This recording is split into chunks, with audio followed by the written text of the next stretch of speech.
You saw the title and thumbnail. Let's jump right into it. Tip number 1.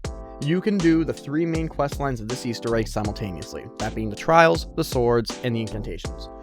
Now, I came up with these names myself just randomly. I don't know if the community has a quote-unquote name for them yet, but my point here is, let's say you want to start the incantations, shoot the horseshoe, go down into the sewers and shoot the crow and all that. You can start getting the items, and even if you wanted, you could put them, the items in the sigils around the map. But you do need the bastard sword in order to do those sigils, as far as I'm aware anyway. But even still, you can just get kills and fill those areas up with a bastard sword and you're fine.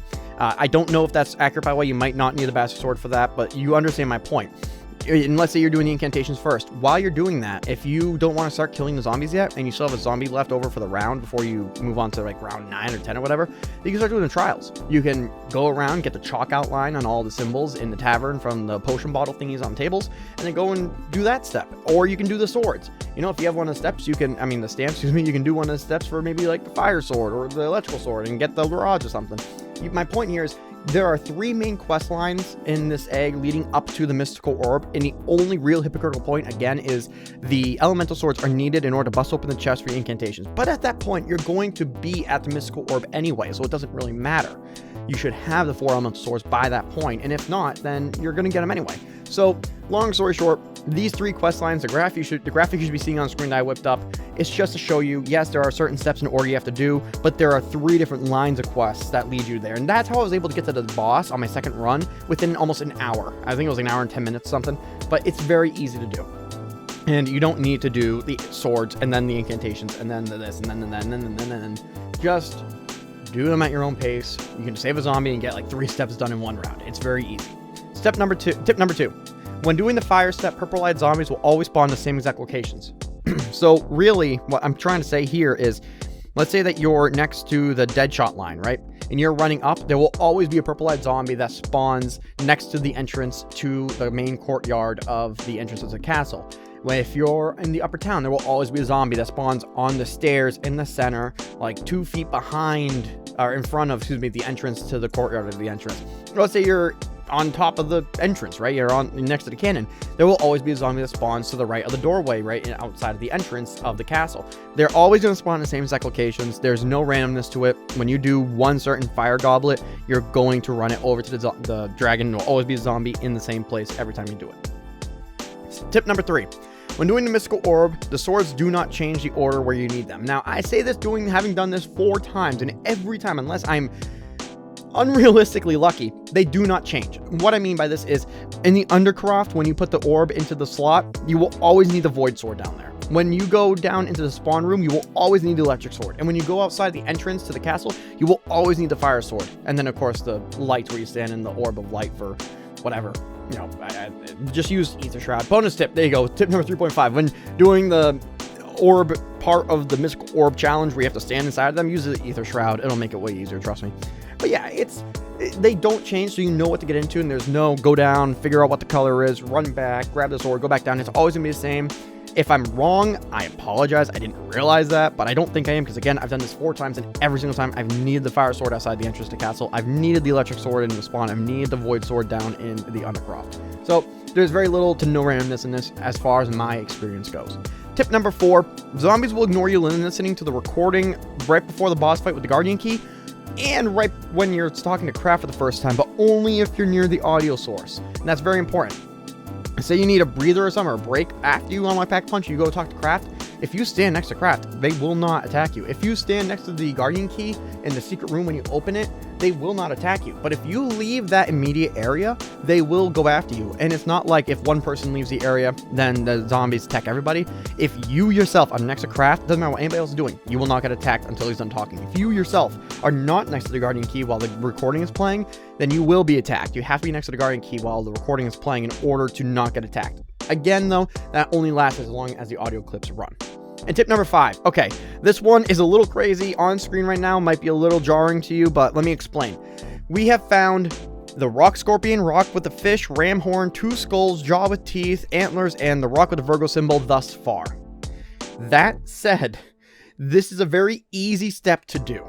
And people, I don't think, understand or realize how to do this. So here's my biggest tip. This is how you do the Raven Sword. This is how you do the Void Sword. Easy, all right? You go and you find the item of antiquity, all right? You grab it, you go down to the area and below the tavern, and you put it in the center. If it is a part or you see something that resembles, let's say, I don't know, a fish, it's Pisces. That's what the Pisces symbol looks like, and it is a triangle upside down with no line in it. And there you go. That's it. With Zodiacs, I realized doing this with some friends that Zodiacs aren't something everybody fully understands or people really care to read into. And I understand why, totally. I mean, it's just kind of like BS jargon, and I am kind of sorry if you believe it, but also, really?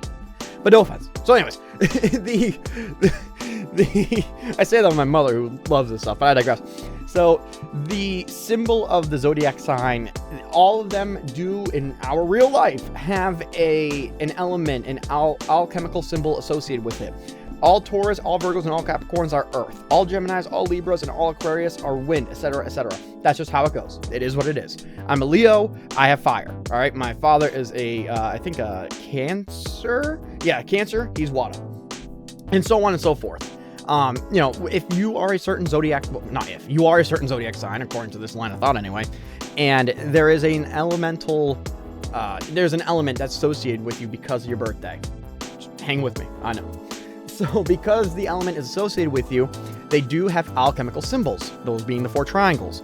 And the 12 zodiac signs, each one is divided up into 3, and there are 3 for each symbol. If you find an item of antiquity, and right now especially where I'm just releasing this video, and you don't know what it is, right? Like you're looking at this and go, this, I don't know what this is. Just try to figure out what animal it is. If it's, or if even if it's not, maybe it's scales. In Libra, the scales, like the scales of justice, it's like the old classic, you know, 2 scales, you put an apple in one and it tips to one side, and you put gold on the other and it tips to the other side. It's just scales. Like say you find scales randomly embedded in a rock or something. That's going to be Libra. It's going to be a triangle with a line through it that's facing up. That's it. That's all it is. All right. Say you find something with a goat. It's going to be a symbol of Capricorn, and it's going to be an upside down triangle with a line through it. That's it. It's a very easy thing to do. The hardest part is having a key. So I hope this key helps somebody out there. I really, really do hope so, because this is something that took us a while to figure out. And hats off to Superbench. He figured this out on the fly, not ever really seeing this stuff before. So good job. Good job, buddy. You know, I was busy with my own thing. I was a little frustrated then, and I'm sorry to him. And everybody else was watching on live stream for 9 hours, but I digress. I didn't eat. So all that said, guys, I hope these 5 tips help you. I'm going to run through it again. You can do the trials, swords, and incantations at the same time. When doing the 5-step, the zombies will always spawn in the same location and have purple eyes. When doing the mystical orb, the swords do not change the order of where you need to use what sword. Fire and entrance, electric and spawn, void and undercroft. The zombies will ignore you while listening to an audio recording, or an audio clip, whether that's craft or the guardian key, but you have to be near it for them to ignore you until it's done, then they'll attack you again. And the key for the void sword. And just to make it easier, feel free to save this. I hope this helps somebody, and I hope that this all helps somebody out there as well. So thank you guys so much for watching the video. Hope you enjoyed. If you did, please share the like button. Show support, because more videos just like this one. And yeah, let me know if you guys have any questions or you have your own tip. I'm sorry if some of this information is wrong. This is a new Easter egg. I've run it 4 times so far. I've yet to beat this boss, but when I do, you best believe I'll have a tips and tricks video for the boss on the Easter egg.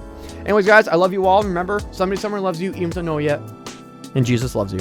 Have a great day, you guys. Take care. May God bless you, and have a good day.